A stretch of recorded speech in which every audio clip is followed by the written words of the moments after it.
बिस्मिल्लाहिर्रहमानिर्रहीम।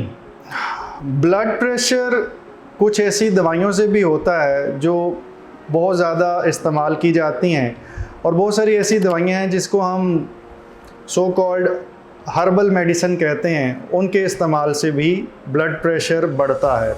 और आज की वीडियो के अंदर मैं ज़्यादा फोकस कुछ ऐसे सिरप्स पे करना चाहूँगा जो खुश्क खांसी की वजह से बहुत सारे लोग इस्तेमाल करते हैं, और वो हर्बल नेचर के भी हो सकते हैं, वो दूसरे भी हो सकते हैं।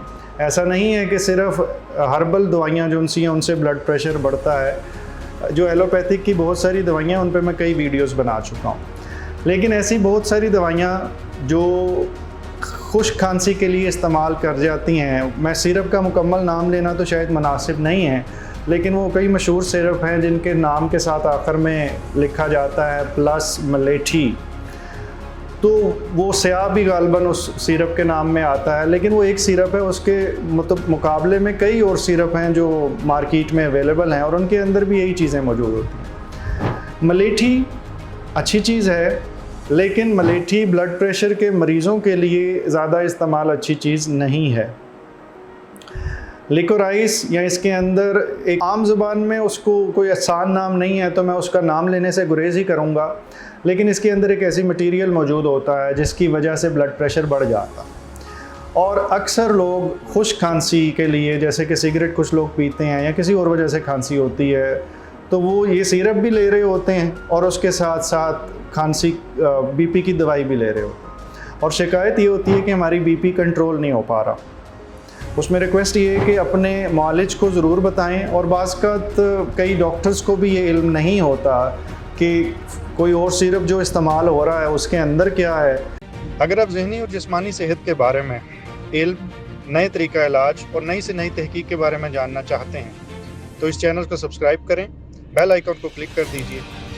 अगर वीडियो में कुछ अच्छा लगे तो लाइक एंड शेयर करें ताकि ये इल्म दूसरों तक पहुंच सके। और अगर मलेठी है तो उसका बीपी पे असर क्या है, लेकिन ये आप ख़ुद भी देख सकते हैं कि मलेठी क्या चीज़ है और उसका ब्लड प्रेशर पे क्या असर हो सकता है।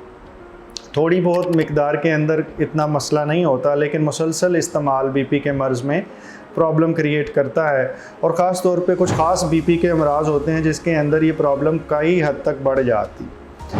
इसके अलावा कुछ ऐसी भी दवाइयाँ हैं जो ब्लड प्रेशर के लिए ली जाती हैं जो बजाते खुद हल्की खांसी करती हैं। उनकी भी डिटेल बताना इस वीडियो के अंदर शायद बेकार हो, क्योंकि वो एस इनहिबिटर कैटेगरी है, बेशुमार नामों से आती है, कितने नाम बताऊंगा। और कुछ लोगों को दमे का मसला होता है और वो बीटा ब्लॉकर ले रहे होते हैं, उनको भी हो सकती है। ये टेक्निकल मामला है, इसका फ़ैसला अपने मालिज को करने दीजिए कि इसमें से कौन सा मर्ज़ था, लेकिन आपका फ़र्ज़ ये है कि कोई भी दवाई अपनी मर्ज़ी से मुसलसल लंबे अरसे तक इस्तेमाल मत कीजिए। दवाई जितनी भी अच्छी हो, वो एलोपैथिक की हो या वो हर्बल हो, उनके कुछ ना कुछ साइड इफ़ेक्ट्स होते हैं, और ये कंसेप्ट कि वो दवाई जो सी है वो क्योंकि फ़लानी जड़ी बूटी से बनी है इसलिए उसके अंदर कोई साइड इफ़ेक्ट नहीं, ये मुनासिब नहीं है। ये याद रखिए कि ज़्यादातर जो एलोपैथिक की दवाइयाँ हैं ये भी किसी प्लांट और किसी ऐसी चीज़ से एक्सट्रैक्ट करके बनाई गई हैं, और इसमें तो कोशिश ये की जाती है कि साइड इफ़ेक्ट्स कम हों, उसके बावजूद इतने होते हैं। हर्बल मेडिसिन में फ़र्क सिर्फ ये है कि क्योंकि उस पर रिसर्च किसी पत्ते को दे के हज़ारों लोगों पे नहीं की जाती, उसके नतीजे में उसके साइड इफ़ेक्ट्स उतने मशहूर भी नहीं हो पाते। अल्लाह ताला आपको मुकम्मल ज़िंदगी दे और दूसरों की ज़िंदगी मुकम्मल करने का शर्फ अता करे। शुक्रिया।